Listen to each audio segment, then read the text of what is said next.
ओजस्वी पत्रवक्ता रमेश सिंह पटेल जी अपनी बात रख रहे थे। आपके पड़ोस दादापुर के रहने वाले हैं और मिशन के साथी हैं। मिशन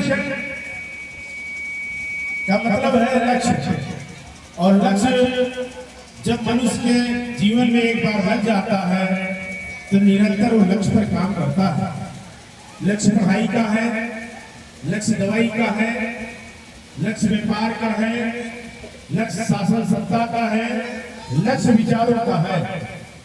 अलग अलग क्षेत्र में अलग अलग लक्ष्य होते हैं और लक्ष्य को प्राप्त करना, लक्ष्य का मतलब ही अंग्रेजी में मिशन है, हिंदी में लक्ष्य है। तो मिशन के साथी रमेश चंद्र पटेल जी अपनी बात रख रहे थे और गुण भाषा में बात रख रहे थे, अच्छी हिंदी में पकड़ रखते हैं। हमारे बीच में पीछे मंच पर मंचासीन आदरणीय कथावाचिका ज्ञानवती बौद्ध जी, सामने बैठे हुए हमारे पितातुल बुजुर्ग नौजवान साथी, माताएं बहनें, कुछ परिचित और कुछ अपरिचित सभी लोग नौजवान साथी जो जिनके हाथों में वर्तमान है, छोटे छोटे बच्चे जिनके भविष्य जिनके हाथों में जाना है, ये सभी को हम विचारों से जोड़ते हुए बात को शुरू करते हैं। हमारे सूरजगंज बरैया के निवासी राजू भाई, विक्रम भाई अमदाह के निवासी सामाजिक कार्यकर्ता दलित पैंथर के विनोद कोटेदार जी, मोनू कंद्रोला से, नाहरवल से राम मनोहर भैया, बहुत सारे लोग परिचित अपरिचित लोग बैठे हैं। केवल रिश्ता हमारा विचारों का है।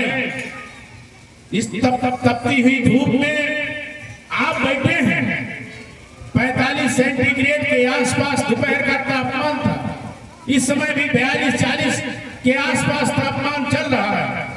आपको छप्पर के नीचे होना चाहिए, पंखों में होना चाहिए, एसी में होना चाहिए इस गर्मी से निपटने के लिए, लेकिन आप इस धूप में ये हल्के पंडाल के नीचे बैठ करके ये अपने महापुरुषों का इतिहास सुन रहे हैं। इसका कुछ न कुछ मतलब है। अपने शरीर को तपा रहे हैं, इसका कोई मतलब है।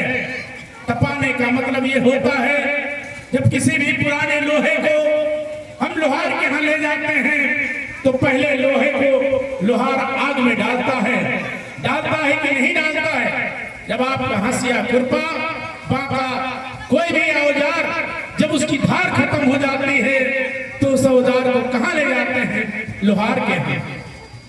लोहार कोयले की आग में तपती हुई आग में जिसका टेम्परेचर कम से कम 60 से 70 सेंटीग्रेड होता है, उसमें डाल देता है।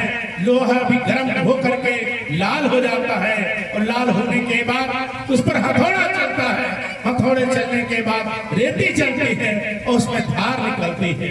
ये तपती हुई धूप में आप जो बैठे हैं और विचारों को सुन रहे हैं, और यदि हथौड़े को सहन कर लेंगे और ये अपने जीवन में जो विचारों की अपने कर्म के आधार पर अपने जो है जीवन शैली को जिएंगे तो आप में धार आ जाएगी, और जब धार आएगी तो आप अच्छे अच्छे चीज से मुकाबला कर सकते हैं। वो कौन से अच्छी चीजों से, कौन से बुरी चीजों से त्यागना है, इस कार्यक्रम का उद्देश्य केवल इतना है।